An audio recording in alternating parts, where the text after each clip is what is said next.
መነሻውን ከበረሃዋ ገነት ድሬዳዋ ከተማ ገንደ ቆሬ አድርጎ እስከ አንጋፋው አዲስ አበባ ዩኒቨርሲቲ ብሎም ከዩኒቨርሲቲ ህይወት በሱስ ምክንያት እስከ ጎዳና እንደገና በትምህርት እድል ቻይና አሁንም በሱስ አማካኝነት ወደ ጎዳና በመጨረሻም በአንዲት ወጣት ወደ ከፍታ ማማ።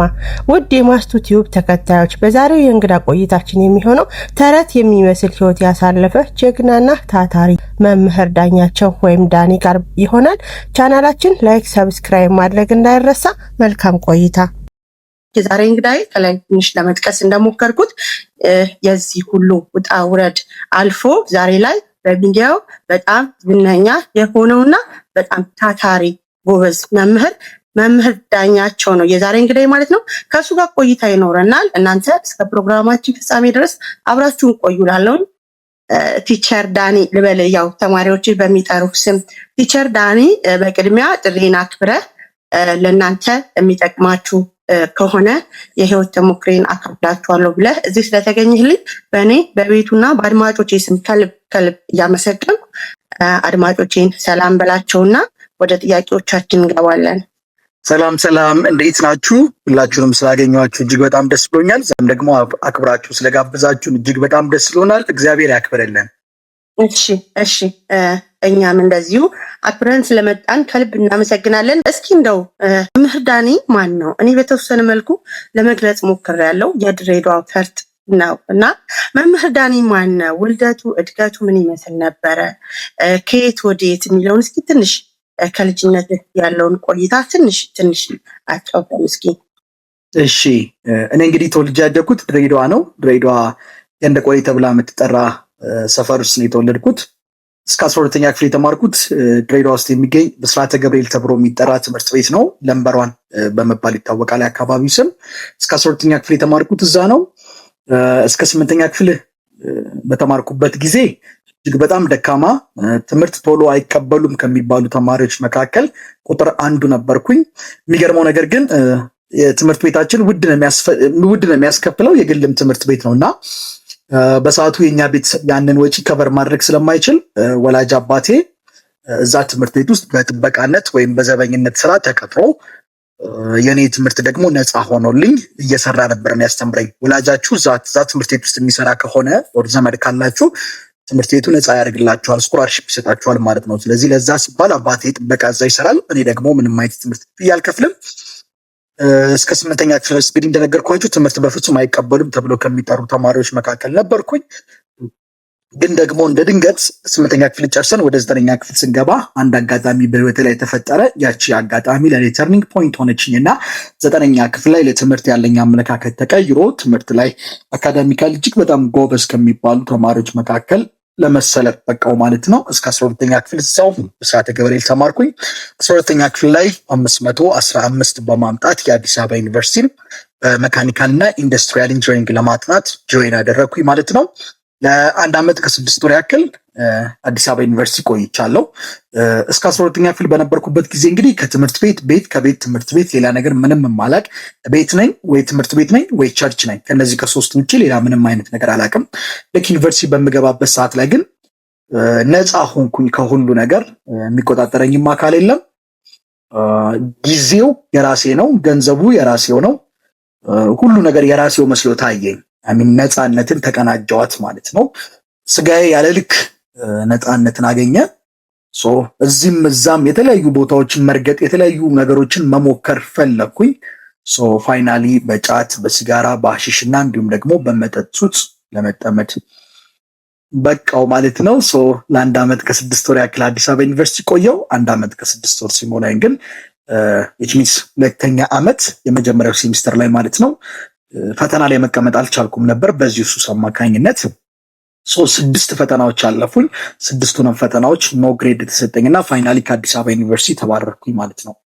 እስኪ ብስራተ ገብርኤል በነበርክበት ሰዓት፣ እዛ በምትማርበት ሰዓት ያንተና የአባትህ ግንኙነት ላይ እና የሆነ ጊዜ እንደውም አባቴ ለኔ ያደርገው ማለት ብዙ ጊዜ አባቶች ሁሉን ነገር ፊት ለፊት ስለማያወጡት አባቶችን በጣም ብዙ ጊዜ እንትን የሚላቸው የለምና አንተ ደግሞ ለአባት ያለን እንትን ደጋግመህ ስታነሳው የሰማሁበት አጋጣሚ አለና እንዲሁ ትምህርት ቤት ላይ የራሱን ጫማ አውልቆ ሰጥቶ ለሱ የነጠላ ጫማ የለበሰበት አጋጣሚ እንዳለ ስታወራ ሰምቻለሁ። እና እስኪ ያ ሙመንት ምን ይመስል ነበረ? እስከዛ ሰዓት ድረስ አባት ጋር ነበረ ግንኙነት እና ከዛ በኋላ የተቀየረበት ያንን ነገር እስኪ ትንሽ ወደ ኋላ መለስ በልና አጫውተን እስኪ።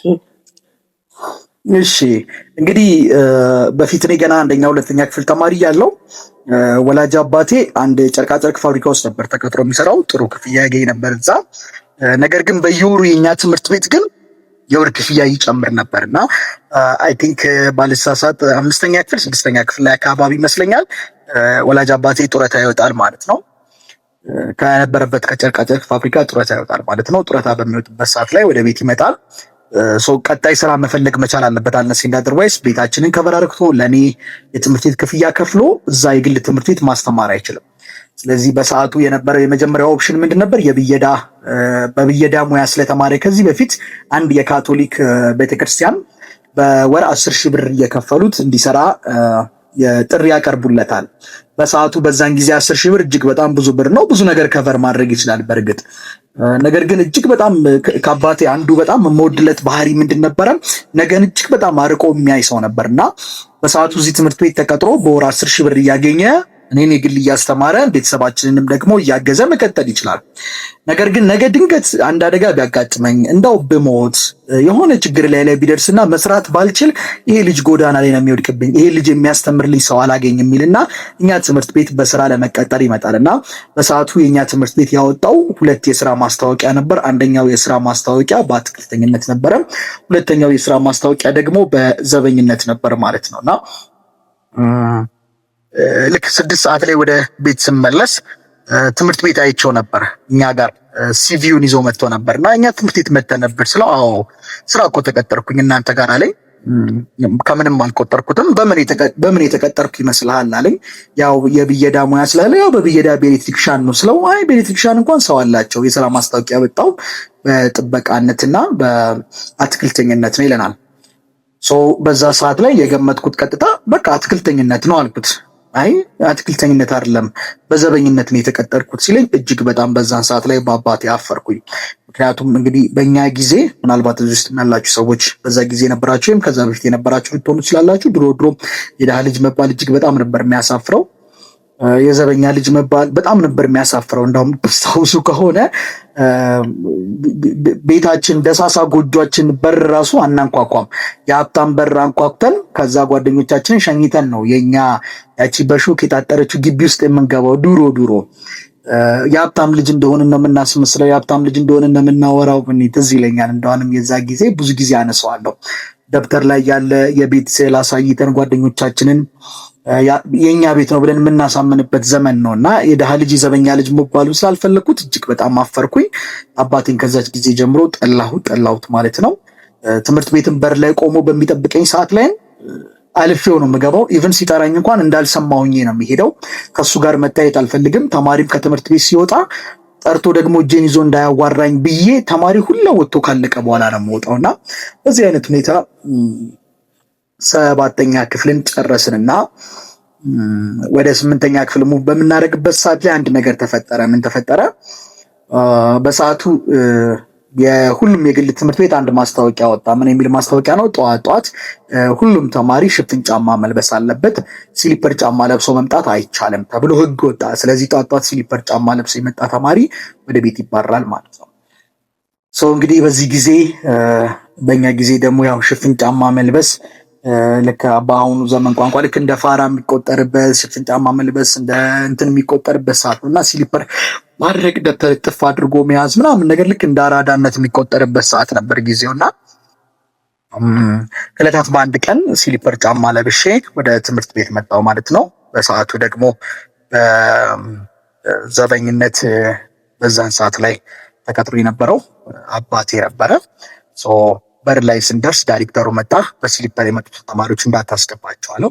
ስለዚህ ሁላችንም በስሊፐር ጫማ የመጣ ነው በጠቅላላ ሰብሰብ አድርጎ ግቢ ውስጥ በሩ አካባቢ እንድንቆም ተደረገ። በመቀጠል የትምህርት ቤቱ ዳይሬክተር መጣና እነዚህ ተማሪዎች አባራለው፣ አስወጣለው። አባቴ መጣና ደግሞ ውጡ እያለ ዱላውን ይዞ ያባረረን ጀመረ።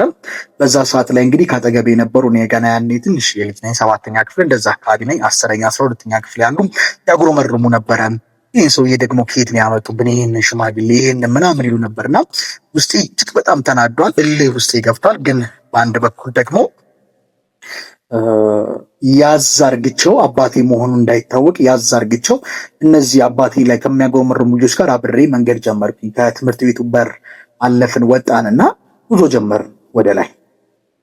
በዛን ሰዓት ላይ ድንገት ከርቀት ዳኙ የሚል ድምፅ ሰማሁ። አንደኛ፣ ሁለተኛ ጊዜ ድጋሚ ዳኙ ሲል ዞር አልኩኝ።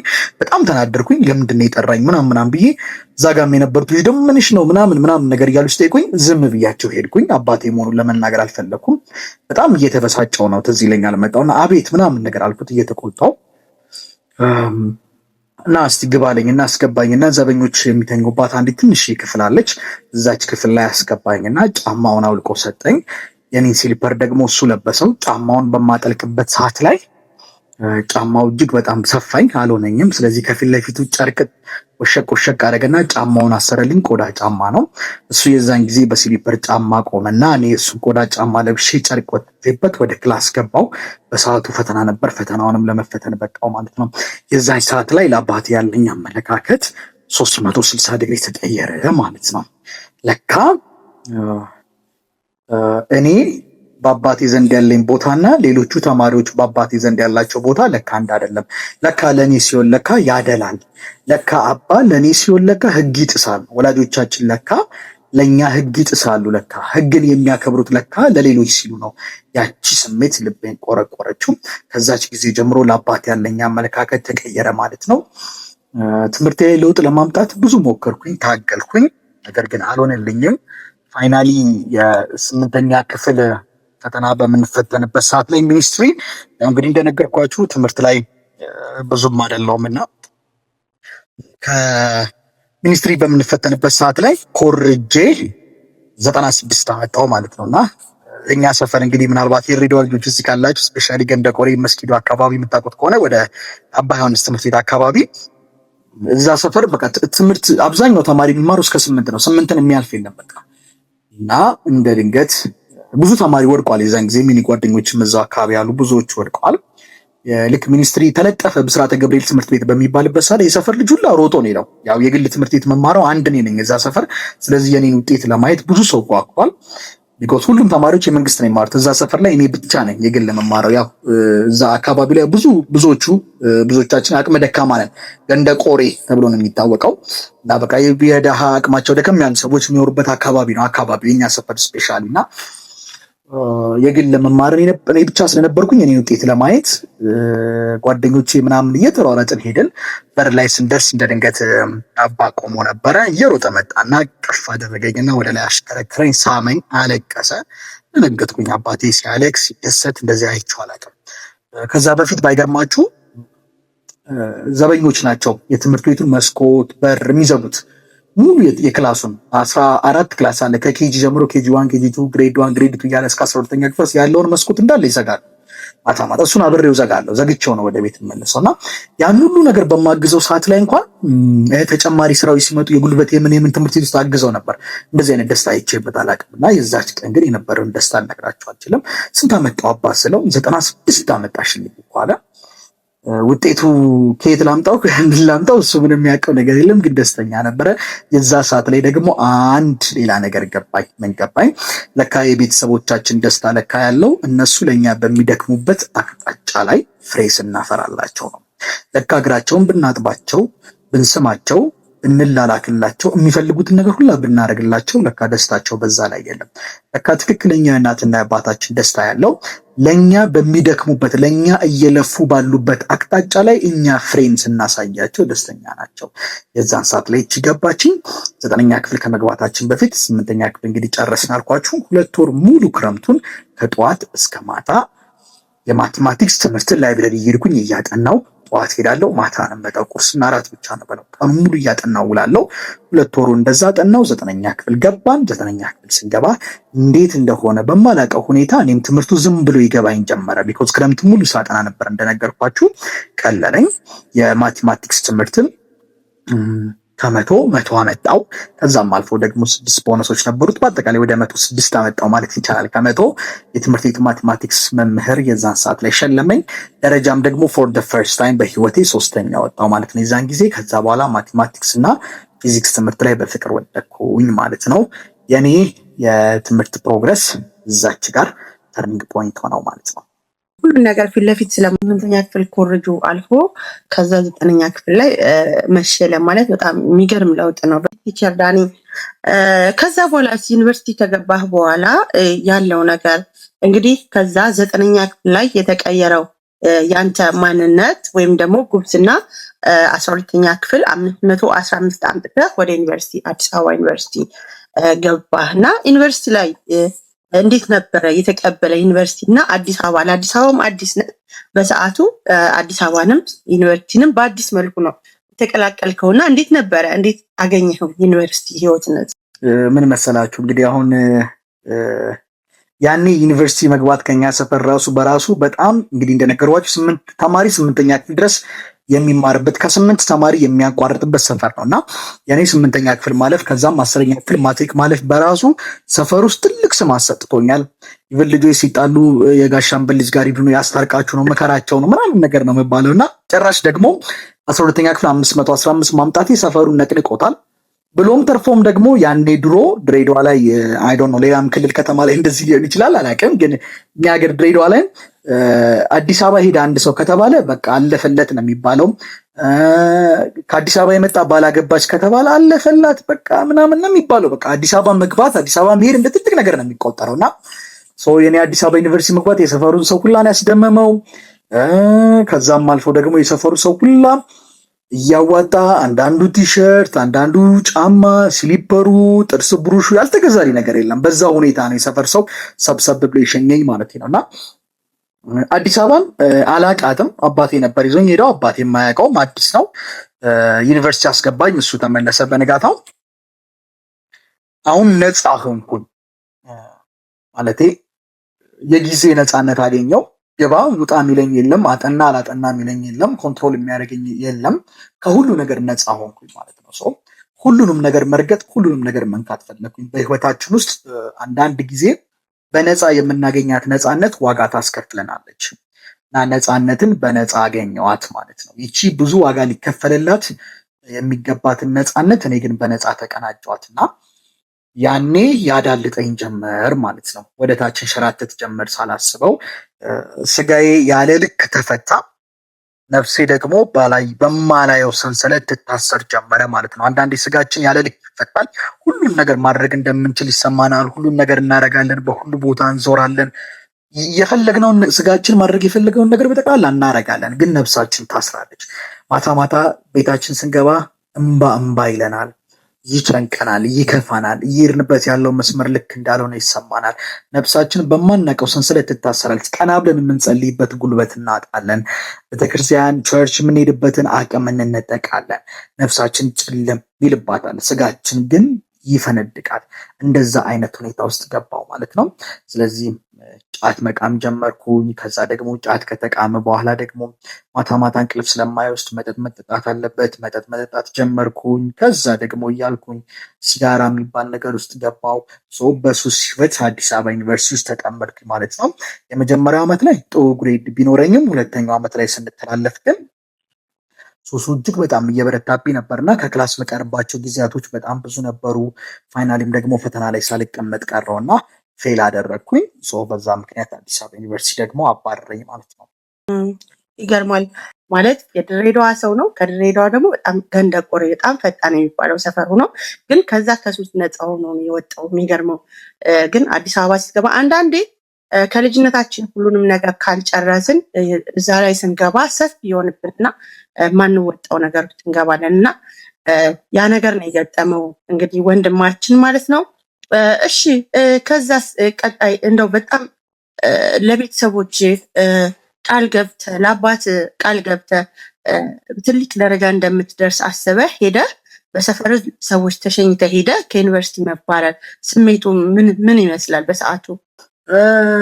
ልክ 6 ነው ግሬድ ነበር የመጣብኝና አዲስ አበባ ዩኒቨርሲቲ መቀጠል እንደማልችል ከተነገረኝ በኋላ ቅስሜ በጣም ነበር እጅግ በጣም ነበር ስብር ያለው። ጭልምም ብሎብኝ ነበር። እንደዋንም ማስታውሳለሁ በጣም ከፍቶኝ በቃ የማይሆኑ ቦታዎች ላይ መዋል ጀመርኩኝ። ያው እንግዲህ ከዩኒቨርሲቲ ስለተባረርኩኝ እንትኔም አልታደሰልም መታወቂያም አልታደሰልኝም እና ውጪ በላለው ከጓደኞቼ ጋርም ከምንም እንደተባረርኩ ማንም አያውቅም። ጠዋት እነሱ ወደ ትምህርት ሲሄዱ አብሬያቸው እሄዳለሁ። ማታ በምንመለስበት ሰዓት ላይ ደግሞ እኔ ያው መታወቂያ ስለማያስገባኝ በዛ በሽሮ ሜዳ በኩል አንድ ግንብ አጠር ይላል 6 ኪሎ ዩኒቨርሲቲ እና በዛ በግንብ እየዘለልኩ ገባለሁ። እዛ አድራለሁ። ጠዋት ጓደኞቼ ወደ ትምህርት ሲሄዱ አብሬያቸው እወጣለሁ። እንደተባረርኩኝ ማንም አያውቅም። ትምህርት ቤት እንደምመላለስ ነው የሚያውቁት። ቢኮዝ አካዳሚካሊ በጣም ጥሩ እውቀት ስለነበረኝ እኔ ሰከንዲር በገባንበት ስራ ላይ ራሱ ፈርስት ላይ የነበሩ ልጆችን አስጠናለሁ። በኦርቶዶክስ ተዋህዶ እምነት እንትን አለ ማህበረ ቅዱሳን የሚባል አንድ እንትን አለ ማህበር አለ እና እዛ ማህበር ውስጥ ተማሪዎች ሰፖርት ይደረጋሉ። አሁን እንደሆነ በፕሮቴስታንቱም በእስልምናውም ተጀምሯል እና እዛ እየገባው ደግሞ እዛ ያሉትን ተማሪዎች በጣም አግዛለሁ፣ ሰፖርት አደርጋለሁ። አንደኛ ዓመት ላይ የሚያሉ ጓደኞቼን አገዛለሁ። ሁለተኛ ዓመት ላይ የሚያሉ ደግሞ አስተማሪ በሌለበት ሰዓት ላይ እየገባው አስተምር ነበረ። ተማሪዎችን ሰፖርት አደረግ ስለነበር ማንም ይባረራል ብሎ ኤክስፔክት ያደርግ አልነበረም። ያ በራሱ እጅግ በጣም ከባድ ነበረ። በዛ ስሜት መሸማቀቁ፣ ከሰዎች መሸሹ እጅግ በጣም ከባድ ነበር። አወቁብኝ አላወቁብኝ ማለቱ ከዕለታት አንድ ቀን እንደሆነ ማስታወሳለሁ። እጅግ በጣም ጭልም ብሎብኝ 5 ኪሎ አካባቢ ተቀምጬ ነበርና አንዲት እናት ልጇን የሚያስጠናላት አስጠኒ ስትፈልግ አገኘችኝ እና እንደው እንደዚህ የሚያስጠና ሰው ታውቃለች ስትለኝ እኔ እችላለሁ አልኳት እና ገባው። እሷ ጋር ሰራ ጀመረ። ጠዋት ወጣለሁ፣ እሷ ጋር ተማሪዎች አሉ የሚያጠኑ እነሱን ተማሪዎች አስጠናለሁ። ማታ ደግሞ ከጓደኞቼ ጋር አብሬ ወደ ዩኒቨርሲቲ እመጣለሁ። እኔ በግንብ ዘል እየገባለሁ፣ እነሱ በበር ይገባሉ። ሸውጃቸው እኔ ወደዛ ዞር ብዬ ማለት ነው። በዚህ አይነት ሁኔታ ህይወት ቀጠለ። ግን በቃ ድሬዳዋ ተመልሼ ኩሊ ልሸከም ነው ማለት ነው። እኔ በቃ ተሸካሚ ሆኜ ልቀር ነው ወይ በቃ ሰፈር እንዳሉት ጓደኞቼ ሆኜ ልቀር ነው ወይ የሚለው ስሜት በጣም ይከብደኛል። አባን ሳስታውስ፣ የሰፈሩ ሰው ሳስታውስ እንባ ዝም ብሎ ነው ከዓይን የሚወርደው። እጅግ በጣም ከባድ ጊዜ ነበር ለእኔ ያ። በዛ ላይ ደግሞ በሰዓቱ ህንድ ዩኒቨርሲቲ ስኮላርሺፕ አፕላይ አድርግቼ ነበር። አይሲሲአር የሚባል ስኮላርሺፕ አላቸው በየአመቱ የሚወጣና እሱን ስኮላርሺፕ ጥሩ ፕሮግረስ አሳይቼ ጥሩ ሄጄ ነበርና ወደ ህንድ ሀገር እንደሚሄድ መቶ እርግጠኛ ነበርኩኝ። ፋይናሊ ግን እሱም ደግሞ ኦራል ፈተና አለ፣ የቃል ፈተናው ላይ ሳልቀመጥ በዛ ቀርቼ ከሱም ደግሞ ከህንድ ኤምባሲም ደግሞ በዛ ምክንያት ፕሮሰሱ ፌል አደረገብኝ ማለት ነው። ያም ተጨምሮ እጅግ በጣም ከባድ ጊዜ ነበር ለኔ። ኦኬ እሺ። ከዛ በኋላ እንግዲህ ያው ብዙ ምንትን ስለማይልን እንግዲህ ከአዲስ አበባ ዩኒቨርሲቲ ከተባረርክ በኋላ 2 ጊዜ ቻይና የመሄድ እድል ገጥሞ ነበረ እና በቻይናም እንደዚሁ በተመሳሳይ ምክንያት ነው፣ በሱስ ምክንያት ነው ፌል ያደረገብህና እንዴት ነበረ እዛ የነበረው ቆይታስ ምን ይመስል ነበረ? እንዴት ነው አዲስ አበባ ዩኒቨርሲቲ በዚህ ምክንያት የተባረርክበት ሱስ ውስጥ እዛ ሚደር በዛው ልታጠናክር የቻልክበት ምክንያት እንደ አንድ ቀን እንኳን ቤተሰቦቼ ብለህ እንትን ያልክበት ሰዓት አልነበረም? እስኪ የቻይና ቆይታ ምን ይመስል ነበረ? ያው እንግዲህ ሱስ ብዙ ጊዜ ለማቆም ሞክሬያለሁ ግን ኦልሬዲ እኔ ራሴ በማምንበት እምነት እና በራሴ አሳሰብ የሰው ልጅ ሱስን በውሳኔ ያቆመዋል ብዬ አላስብም። ቢኮዝ ሱስ ማንነት ነው የሚሆነው። በቃ ከማንነት ጋር ጥብቅ ስለሚል ራስን ከራስ መለየት ማለት ነው ሱስ ማቆም በራስ ውሳኔ ማለት ነው። እና ብዙ ጊዜ በእርግጥ አስባለሁ ለመቀየር። ወደ ድሬዳዋ ግን ከአዲስ አበባ ዩኒቨርሲቲ ተመልሼ በመጣሁበት ሰዓት ላይ ያው ለቤተሰቦቼ ውሸት ነበር የነገርኳቸው። ህንድ ሀገር የነበረው ስኮላርሺፕ ሊሳካልኝ እንደነበረ፣ ነገር ግን እኔ ገንዘብ ስለሌለኝ ሌሎች ገንዘብ ያላቸውን ሰዎች እንደላኩ፣ እኔ ደግሞ ህንድ ሀገር ሄዳለሁ ብዬ አዲስ አበባ ዩኒቨርሲቲ ዊዝድሮ እንደሞላው ነበር የነገርኩት ለአባቴ። አባቴ ግን ለትምህርት ያለኝን ፍቅር እጅግ በጣም ይወደው ስለነበር እጅግ በጣም ጠንካራና ትልቅ ህልምና ተስፋ በእኔ ስለነበረው ያጠረቃቀማትን ገንዘብ በመሰብሰብ ማታ ማታ በዘበኝነት ይሰራል፣ ቀን ቀን ኤሌክትሪክ ምጣድ ይበይዳል። ልክ እንደዛ የመጣ አባት ነው እና ያገኛትን ገንዘብ እንዳለ አጠረቃቅሞ ገንዘብም ተበድሮ ቻይና ቻንግዙ ተብላ የምትጠራ ከሻንጋይ በባቡር የ30 ደቂቃ መንገድ ነው፣ እዛ ለመላክ በቃው ማለት ነው። እዛ ከሄድኩኝ በኋላ በእርግጥ ወስኜ ነበረ ከዚህ በኋላ ሱስ አልደርስም እንደዚህ አይነት ቦታ ምናምን ብዬ ወስኜ ነበር። ቻይና በምገባበት ሰዓት ላይ ግን ቻይና ምን አይነት ሀገር ነው እንግዲህ ገንዘብ ኢዝሊ ሜክ የሚደረግበት ሀገር ነው። እጅግ በጣም በቀላሉ ብዙ ገንዘቦችን መስራት የሚቻልበት ከተማ ነበር እና ብዙ ገንዘቦችን በቀላሉ መስራት ቻልኩኝ እዛ። ያ ገንዘብን ደግሞ በቀላሉ ማግኘቴ አንዱ ለመጥፋቴ ምክንያት ሆነ ማለት ነው። እዛ እናትና አባቴን ፈጽሞ ረሳው። ማታ ማታ ሌሊቱን ሙሉ ከምሽቱ 12 ሰዓት እስከ ጠዋት ድረስ መጠጣት ነው። ቻይና ደግሞ ኢቭን ኢፍ ገንዘብ እንኳን ባይኖራችሁ በነፃ የሚጠቀምባቸው መጠጥ ቤቶች አሉ። አይ ቲንክ አንድ ፓራማውንት የሚባል አንድ መጠጥ ቤትም ነበረ፣ ነፃ ነው። ሌሊቱን ሙሉ እየጠጣችሁ ማደር ትችላላችሁ። ከማታ 12 ሰዓት እስከ ጠዋት 12 ሰዓት ድረስ መጠጥ ነፃ ነው።